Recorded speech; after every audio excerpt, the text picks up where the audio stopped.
Patrick Cooch from the Carlton Footy Club. You listen to the Coaches Panel. James Walker here from the Brisbane Lions. Jason Johannesson from the Western Bulldogs. Luke Parker here from the Sydney Swans. It's Rory Sloane here from the Adelaide Crows, and you're listening to the Coaches Panel. Max Orland, Melbourne Football Club. This is Nat Fyfe from the Fremantle Footy Club, and you're listening to the Coaches Panel. Hello friends, it's MJ from the Coaches Panel. We're at the number 21 player of my 50 most relevant. A new or a regained forward eligibility, ruck forward Rowan Marshall. He is who we're talking about today. Joining me on this episode, I got Benny Gogos. Hello, mate.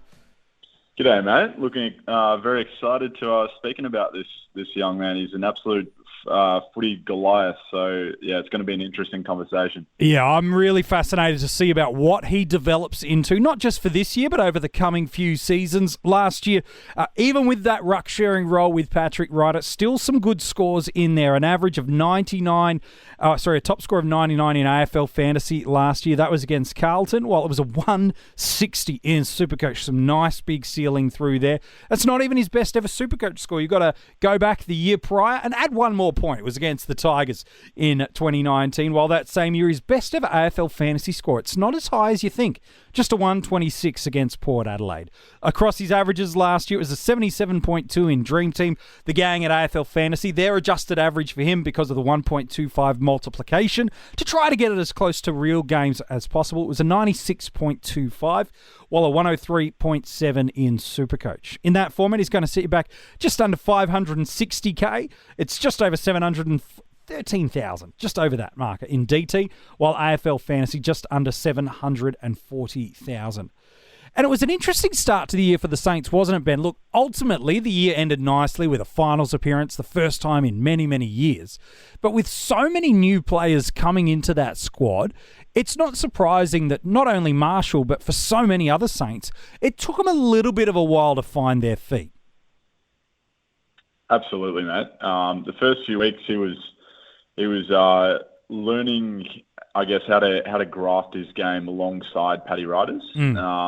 And that was something that I think probably you can see in the scoring. It wasn't until his fourth week where he had his first SC ton, where he had his first 80+ Dream Team score, and he really took to it after that, especially from rounds 8 onwards. He was almost scoring 80+ each week in Dream Team, and he was going beyond the 100 mark quite often in SuperCoach. So you're looking at a guy that, just took a little bit of time to work his way in with Paddy, but boy, once he got going, he did not stop at all. So yeah, it's a really exciting proposition entering his sort of 5th year of AFL footy. It's going to be very interesting to see if he can take that next leap up. Well, that's the big thing, isn't it? The back half of what we saw, or even maybe back 2/3 of what we saw of last year, was reminiscent of what he delivered for us in 2019. That year he averaged 99 in Dream Team and Fantasy, 12 tons, 4 of them over 120, nice conversion rate, and just the 3 scores under 80 all year. So yeah, he doesn't have a crazy ceiling, but he's not burning you. Similarly in SuperCoach, even better. An average of 110 that year. Again, sole ruck. He played through that year. 14 tons, 6 over 122, scores under 80 all year. And while nobody would wish or hope for an injury to anybody, all it would take is an injury to a Patrick Ryder, and these scores that we saw in 2019, coupled with the growth and development, probably more in his forward craft in 2020 more than anything else, should see him, and with a lack of some top-tier forwards, he should be there and thereabouts amongst that top group of forwards for us in 2021. Yeah, well, that's the thing. He really did manage to actually have an effect in the forward line. Yeah. Which is generally, Ruckman can struggle with that transition quite a bit, but he doubled his goal output from 2019 to 2020 on a per-game basis. And his hit-outs dropped dramatically, tackling dropped dramatically. So you can really see that he actually was able to source his points from a different part of the field. Now, like you've just mentioned, if Paddy Ryder goes down, I would be very, very tempted to say that he would be one of the first picked in my team. I just look at his numbers, and we go back to that 2019 season where he's averaged nearly 100 in Dream Team and 110 in SuperCoach.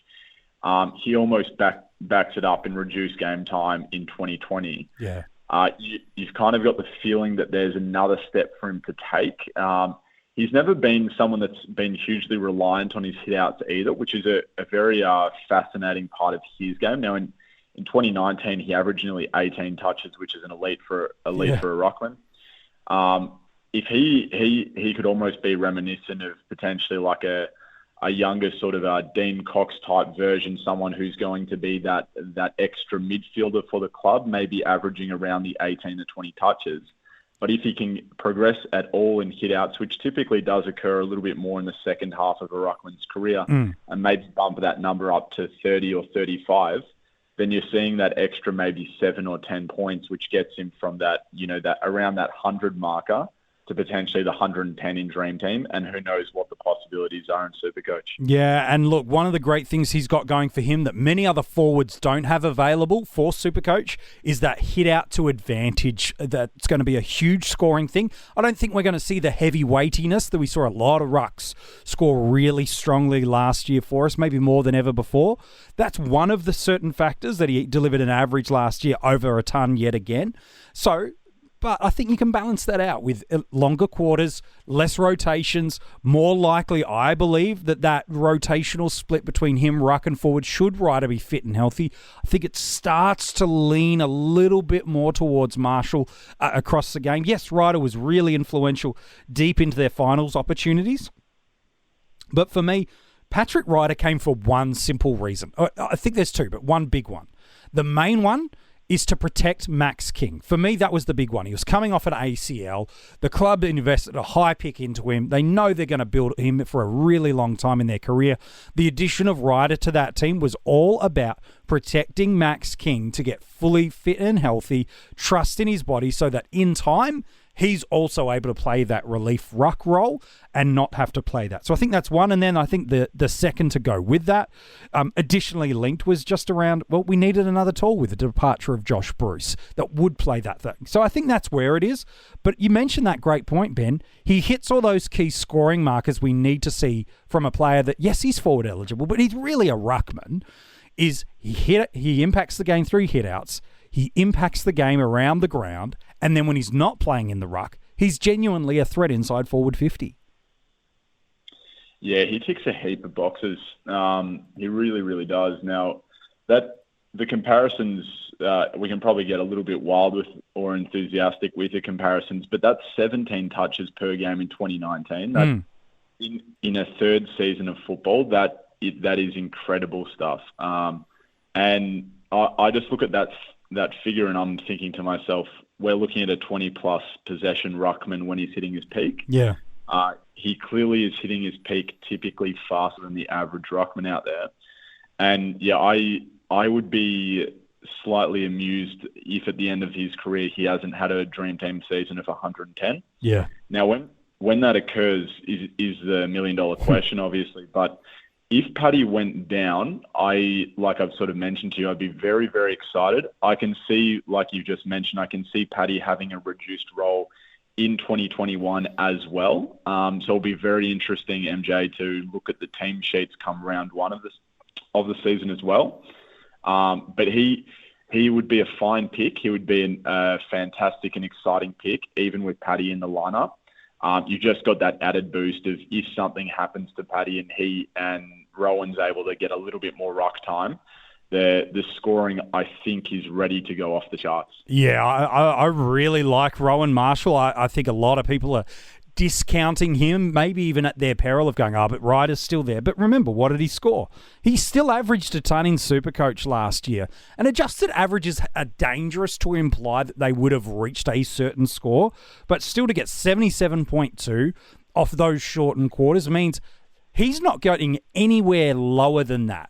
Remember, increased midfield time with him in the ruck due to those longer quarters, decrease in rotations coming through the ground. He impacts everywhere. There's all these big ticks. And I think there's three important things that matter for Rowan Marshall because he does have ruck forward eligibility. The first thing of why there's an extra benefit to picking him is he gives you a chance to take a look at maybe a speculative or a mid-range pick in your ruck line that maybe you're not bullish on or super confident. So let's pick a Braden Bruce. You pick Marshall inside the forward line and you put yourself a ruck forward option in at R3. All of a sudden, you've got a 4 to 5 week stretch where you go, okay, Braden, I need to see this from you, and you need to average 90. I know you've got a couple of difficult matchups early against Melbourne and Collingwood. If it pops, great, cool. I've got insurance. If it doesn't, I can get rid of you and go and get that forward, or use multiple DPP moves to get that breakout candidate. So that's one of the things I like. The other is it does help give coverage for ruck injuries and late outs. It's the one line where we're at our thinnest, both in terms of coverage, but also in terms of genuine options without having to trade. So he's going to save you potentially a trade during the year should either your stepping stone or premium rucks come through there. So I think that's hugely two of the big reasons that coaches are going to look at him. What probably makes it a little bit harder to have confidence in that is in round 14, he's also got that same multi-buy round that Kane and I have talked about a lot, where the big rucks of Gawn, Grundy and O'Brien, they're already going to miss. He's a part of that group. Some of our best defenders in Laird and Lloyd come through that line. Throw in Crisp. You look through that forward line. We're already missing a bunch through there as well. It does get to become a bit of a difficult round for us to navigate, doesn't it, Ben? Yeah, you can say that, MJ. Round 14 is going to be very rocky. It probably is the most rocky of the bye rounds, and yeah, it's one of those ones that we've got to be planning for from the off. Having said that, I really, really like the flexibility of having a ruck forward that potentially can save you trades through the season. And of course, round 14 is still, we're playing 13, 14 weeks up until reaching that time. Trades might occur. Max Gawn might get injured. Something might happen. The capacity to be able to avoid playing the short-term injury trade game is of benefit with Rowan in a R4 position, in a forward position. I would be tempted to obviously look at where the bye rounds fit from the start, but keep in mind as well just how quickly the game can change, and that necessarily maybe going in with one or two extra at the start, if you believe that they're the best selection, obviously, I would be okay with that. So yeah, it's one of those ones where it's definitely going to be different from coach to coach. Yeah. And how important that they see those bye rounds early, because you and I have gone through this 100 times in previous seasons.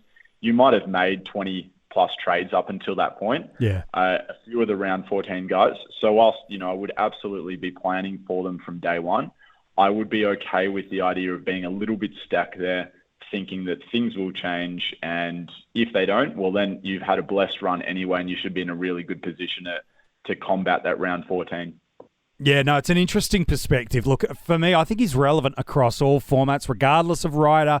I think he's right around that mark as a top 10 forward for us across the year. And that DPP, that just adds another reason to pick him. If injury happens, wow, he'll need to rocket up your trade target and your starting squad line considerably, because that 2019 season as the sole big man was elite for us. Let's talk about where he goes in drafts. I think he's not in the top 3 or 4 rucks, but he's probably in that next group of ruckmen that's going to be taken. So I think it's, Grundy, Gawn, O'Brien are probably a top 3 in SuperCoach. You could probably include Nick Naitanui into that mix as that next upper tier, and then he starts to fit into that as well. Where do you pick him in a draft? Do you choose, all right, I'm going to value him as that ruck line, I'm going to value him in that forward tier? How do we best adjust or choose to pick him, Ben, in our drafts? Yeah, it's going to be a fascinating one. I wouldn't be shocked if he goes quite early, especially if there's a ruck run. Obviously, you have the top 3, especially for the dream team or the traditional ultimate footy scoring system. But he's someone that someone who's really excited about his scoring prospects. Could possibly see him battling it out with those guys you previously mentioned. So I could see him going as early as the 4th round, maybe even a little bit earlier than that, depending on the bullishness of the coach. I'd be totally fine selecting him as my number 1 forward. I would be obviously completely fine selecting him as my first ruck. Yeah. I would have them ranked similarly to the way you've sort of laid them out then, MJ. So yeah, it would be probably that top 3, top 4, depending on the scoring system that you're playing. But if you take him as your first ruck, you've got an absolute sensational ruck that in a perfect world he probably breaks into that top 3 as well. So yeah. There's a lot of upside with him, and for me, he would probably be about the first cab off the ranks out of that next group. Yeah, I think it's pretty fair. And what he does also enable you to do is maybe take a late flyer pick on a less popular ruck one in terms of a guy that's sole ruck. So maybe it's a Sam Draper or an Oscar McInerney. You go, okay, look, I know I've got this 85 at worst, 100 probably at peak, sort of forward ruck. Maybe you can take that speculative pick late in your draft. You get an 85 out of a Draper across the formats. All of a sudden, you kick off your worst performing forward and you can move Marshall there. So that DPP does give you options and versatility in all formats of the game, but certainly in drafts is really, really important. Mate, appreciate your thoughts today as we've talked about Rowan Marshall. Thank you, mate. It's been a pleasure as always. If you want to go and check out the rest of the article on Marshall or any of the other players revealed so far in the 50 most relevant, it is online now for you at coachespanel.tv. We're heading to the top 20. Who have I got at the number 20 position? I'll tell you tomorrow.